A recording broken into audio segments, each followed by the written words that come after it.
纳米比亚59岁夫妻沙漠露营，惨遭狮子突袭，丈夫被活活咬死，妻子徒手搏尸死里逃生，现场血肉模糊，吓坏救援人员。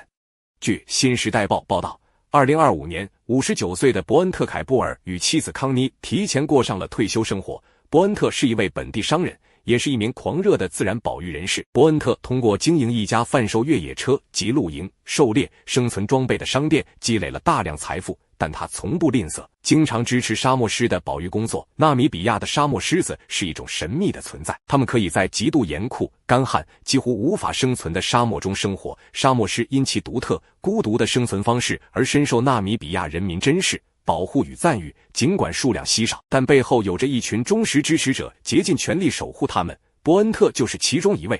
他为保护这些生存岌岌可危的狮群捐出了巨额资金，影响力之大，甚至曾有一头雄狮以他的名字命名。不幸的是，这头被命名为伯恩特的雄狮因连续袭击多个自给自足的小型农场中的牲畜，最终被安乐死。伯恩特的2个孩子海蒂与迪特已成年，而他也已将一生心血投入自然保育的使命之旅上。他们要守护的不只是那群令他们倾注多年心血的沙漠狮，还包括几乎在灭绝边缘徘徊的纳米布犀牛、迁徙踪迹日益稀少的沙漠象，以及在旷野中孤独求生的非洲狼群。为此，他们亲手改装了一辆坚固可靠的4轮驱动车，不仅配备了高科技通讯和追踪设备，还尽可能将一切提高野外舒适度的装置塞入车中。太阳能电板、便携式冰箱、简易厨房、饮水净化系统，甚至在车顶安装了专用帐篷，以防深夜被大型掠食者或蛇蝎类爬行动物突袭。这辆车既是他们的移动堡垒，也是他们的探险基地。他们计划自北向南沿纳米比亚崎岖蜿蜒的骷髅海岸缓缓前行，之后再转向内陆腹地，深入野性之地。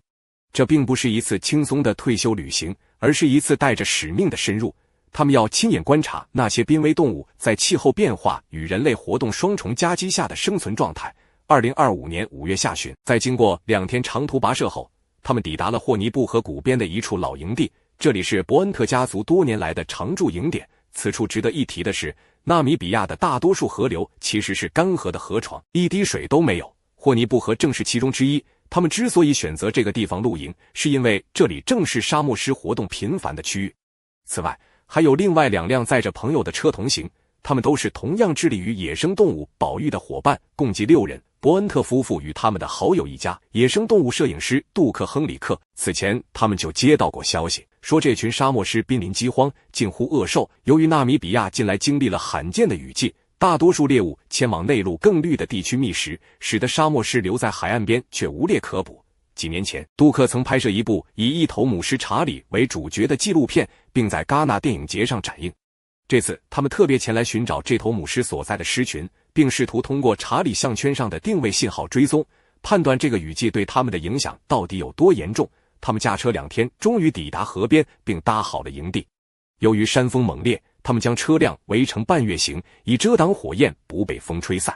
但这团火焰却无意间成了灯塔，吸引来了那头曾是杜克·亨里克广受赞誉纪录片主角的雌狮查理。沙漠狮长期受到密切观察，早已习惯镜头、车声与某些熟悉的气味。它能辨认出哪些声音属于猎物，哪些则是那些不怎么反抗的无毛生物。在他看来，人类是猎物中最特别的一种，身形瘦弱，速度缓慢，行为规律，而且很少反击。而此刻，查理已濒临饿死，几周没吃过一顿像样的饭。他将这团萤火视为一次捡现成猎物的机会。那天夜里，风比往常更狂。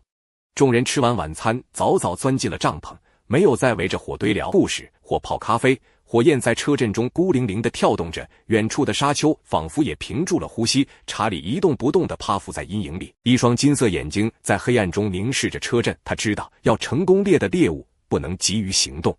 他像捕猎多年的幽灵，等待人类脱离群体，裸露在他的利爪之下。哪怕他们都藏进了车顶帐篷，他依然没走。他知道，总会有一个人会从上面下来。凌晨1点30分，机会终于来了。伯恩特因为内急从帐篷里钻了出来，他赤脚踩在车顶的金属板上，一边揉着睡眼，一边顺着小梯子缓缓往下爬。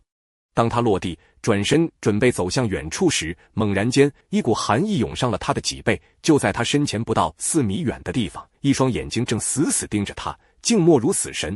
他刚发出一声短促的惊叫，查理便如闪电般扑来，他的爪子勾住他的肩背，将他扑倒在地，獠牙深深嵌入他的头颅，鲜血瞬间喷涌。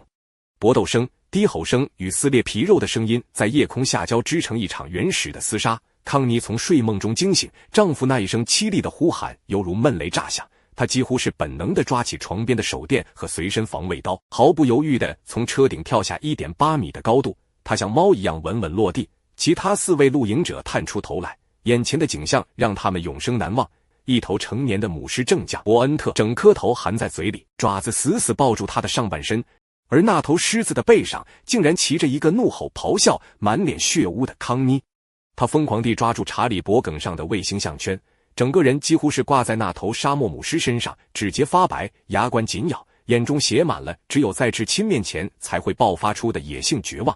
他毫无章法地踢打、撕扯，用尽全身力气试图把查理从伯恩特身上拖开。一个只有59公斤的女子竟硬生生地将这头体重超过她2倍的顶级掠食者从她丈夫濒死的身体上拽了开来。那一刻，她已不是普通的女人，而是一个母狮，在为自己挚爱的伴侣拼命反击。查理被拉扯得腾地一跃，低吼着挣脱康妮的缠斗，转身就要再次扑上去。他饿疯了，红了眼，甚至连人类也不再视为不动的镜头。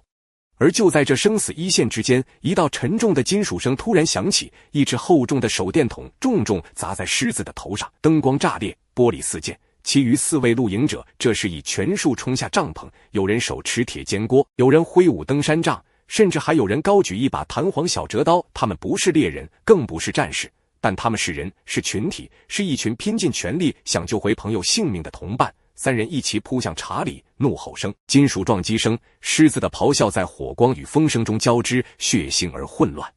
查理被逼得节节后退，嘴角仍挂着伯恩特头皮的碎片，眼神怨毒，野性尽显。就在他稍稍退开的一瞬间，康妮与杜克合力将奄奄一息的伯恩特从血泊中拖起。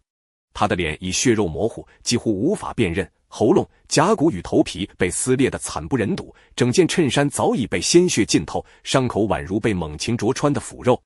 他仍在喘息，但那呼吸虚弱的几乎看不见，每一次胸膛的起伏似乎都在宣告他离开人世只差几秒。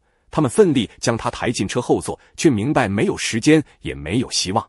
他们根本没机会施救，因为查理还在。这头雌狮一次又一次冲入营地，几乎不惧人类，甚至顶着伤口扑向车灯、锅铲与手电的攻击，狂暴的仿佛整片沙漠在他体内怒吼。